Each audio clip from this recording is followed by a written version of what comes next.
every Dragon Ball fan knows things like how Piccolo was the youngest villain, or how Toriyama-sensei once said that Piccolo is his favorite character, how he was redeemed, and how he's the tallest Z-fighter. But did you know that there's actually a concept art of him doing the fusion dance with Krillin? Here's 24 interesting Piccolo facts you probably never realized. Let's start with something very basic. Did you know what the name Piccolo means? Well, if we take it literally, in Italian, it means small. So did Toriyama have this in mind? 何をしてる?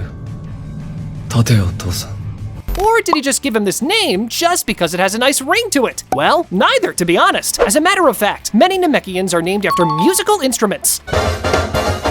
The list includes, but is not limited to, bongo, cymbal, banjo, bell, drum, and many more. So yeah, apparently Piccolo was named after the musical instrument, the piccolo. But while Piccolo's name was influenced by real-world sources, it does have a canon meaning within the series as well. In the Namekian language, his name means another world. Fitting, since he ended up spending a significant period of time away from his home planet. Okay, this was just the beginning, and we still have 22 more insane facts to present about Piccolo. And each of them becomes crazier and crazier than the one before it. Like this video, subscribe to the channel, and let's keep going. But since we mentioned that Krillin fusion fact in the intro, here it goes. You see, what we're talking about here is Krillin, a what-if fusion character drawn by Toriyama-sensei himself back in 1995. It was published in an issue of Weekly Shonen Jump to announce a contest where readers could submit their own character designs for hypothetical fusions. Since then, Krillin has debuted in Dragon Ball games such as Dragon Ball Z collectible card game and Dragon Ball Fusions. It sounds weird, but that scene of Piccolo and Krillin doing a demonstration to show Goten and Trunks how it's done wasn't just a demonstration, because Krillin is, as it turns out, real. Okay, this one is a bit more well known, but for those who didn't, Toriyama had openly stated that Piccolo was his favorite antagonist. More precisely, he stated, quote, "I like Piccolo the most after all. Out of all the enemies, Piccolo Daimyo is the one I like most, and even after that, I like Piccolo the most. I like Piccolo about the same as I like Goku." Now, this has to tell you something. I mean, Goku is the protagonist, and yet Toriyama had a soft spot for Piccolo instead. But what if I now asked you instead on which Dragon Ball character you have a soft spot for? As in, imagine you can speak with any of them. Who would you choose first? Well, no need to imagine this any longer, because Polybuzz has just made it a reality. Their vast collection of AI characters lets you interact and chat with any anime character you want, which of course includes a bunch of Dragon Ball characters as well. Whether you want to ask Goku if he's stronger than Saitama, make fun of Yamcha and Krillin for their tons of memes and things you can make fun of them for, or damn, even chat with your favorite Dragon Ball waifus, Polybuzz is the answer. And of course, the list extends beyond Dragon Ball and generally into anime, and not only that. What I love most about this app is that it lets me kill so much free time whenever I want for as long as I want. Use code Saiyan to get access to 3 days premium membership completely free of charge. Use my link in the description down below to download Polybuzz Chat AI and start chatting with your favorite anime characters today. Believe me, you will not regret it. But now, let's get back to our video. Continuing with the Dragon Ball games then. Did you know that there are actually statues of Piccolo in Dragon Ball Z, The Legacy of Goku? Yes, deep within an old temple on Namek, you'll find statues of Piccolo. This is wild, and obviously not just a random design choice. I mean, he's basically represented as a mythical figure here, if you think about it. Moving on to the next fact. We all love Piccolo's dynamic with Gohan, but did you know that this was big enough to inspire other manga creators? For example, Masashi Kishimoto, the author of Naruto and Boruto, has stated that Boruto being Sasuke's disciple, as well as their entire dynamic, was inspired by Piccolo's relationship with Gohan. Kishimoto-sensei mentioned this in a 2015 interview when asked why Boruto's mentor is Sasuke and not Naruto. In response, Kishimoto asks them to think about who Gohan's teacher was. Considering how Kishimoto specifically used that example, clarifies that he did indeed base Sasuke and Boruto off of Piccolo and Gohan. By the way, did you know that when Toriyama-sensei first created Piccolo, he didn't have any plans on making him an alien?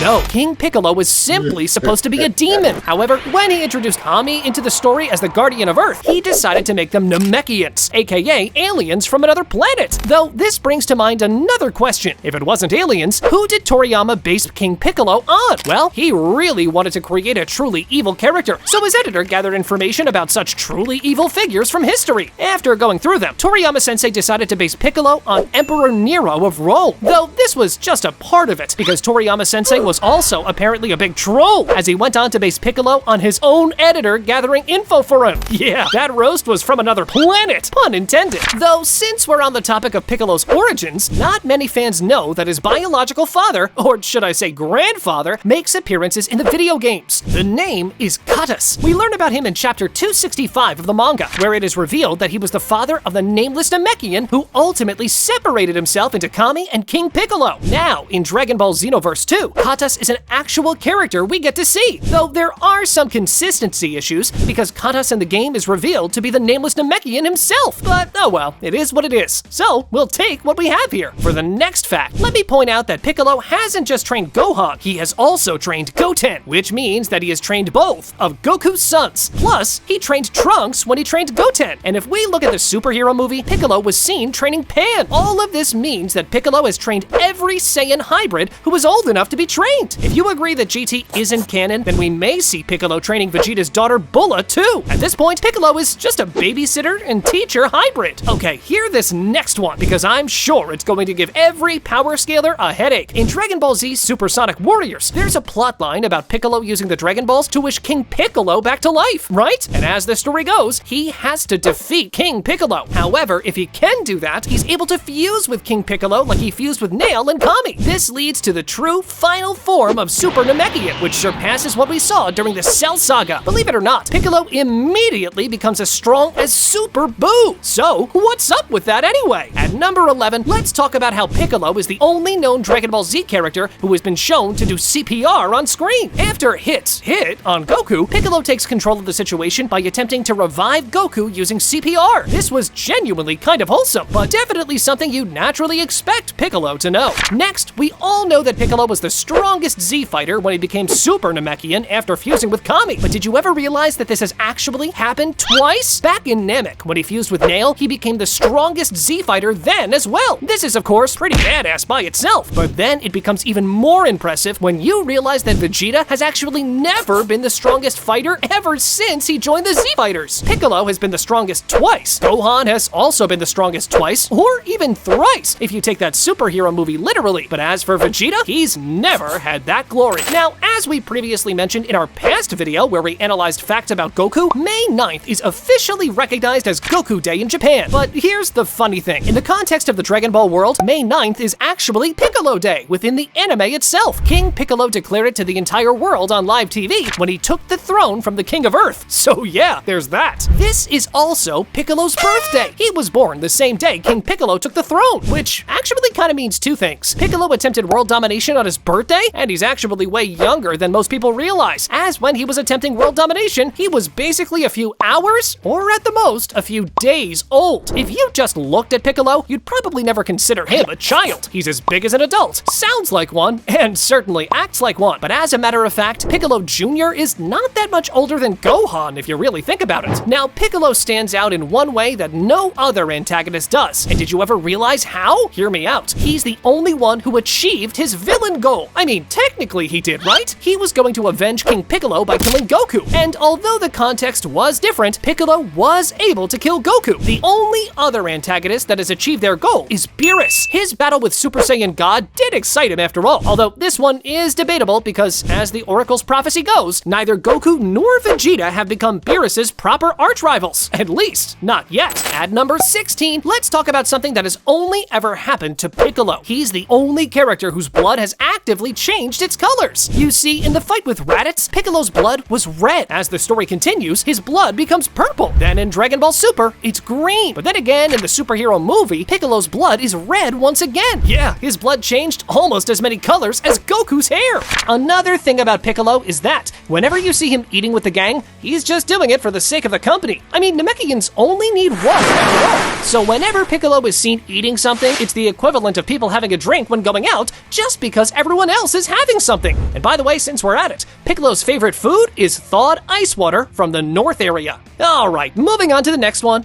everybody knows that there are differences between the Resurrection F movie in comparison to its adaptation in the Super anime, especially the scene where Piccolo sacrifices himself to protect Gohan. But what if I told you that there was another reason the Super anime added the Piccolo sacrifice scene? You see, in the movie, Beerus and Whis have a conversation where it's mentioned that Beerus was the one who ordered the destruction of planet Vegeta.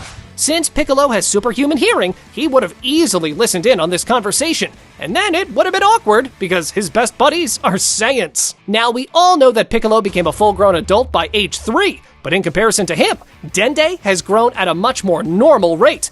Maybe this is because Dende is from the Dragon Clan, while Piccolo is from the Warrior Clan. But a better reason would be that King Piccolo designed him to be this way. Piccolo Jr. was supposed to be his reincarnation after all. That's why the Jr. still had the memories and still shared the link with Kami. Overall, Piccolo is the exception, in the sense that his rapid aging was unusual, even for his race. Plus, Toriyama-sensei probably made him this way because it would have been a little weird for Goku to fight a tiny little Piccolo at the World Martial Arts Tournament. Right? Next, let's talk about how Piccolo once directly caused a plot hole by destroying the attack ball which baby Goku had used to come to Earth. This happened when he was training with Gohan, and of course, it messed up the continuity a little because Dr. Brief later used the same pod as a basis to build a spaceship for Goku after the Saiyan saga. Although it's worth mentioning that it's just a filler episode, and to be fair, Dr. Brief did mention that the original pod was destroyed and only a few parts remained. Next, let's talk about his Japanese voice actor,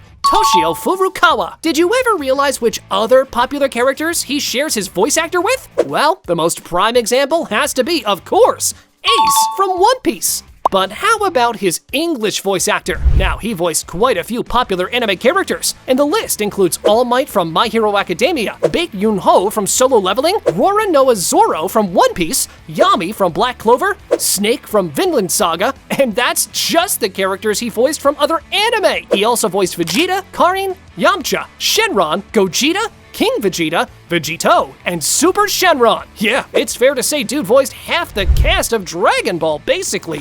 Did you know that many famous mangaka pay tribute to Dragon Ball by drawing some Dragon Ball characters in their own style? For example, here we can see, among other characters, Piccolo as drawn by Tite Kubo of Bleach. Here he is drawn by Norihiro Yagi of Claymore, and here by Yasuhiro Kano of Pretty Face. And here this as well. He appeared in 2 One Piece crossovers as well.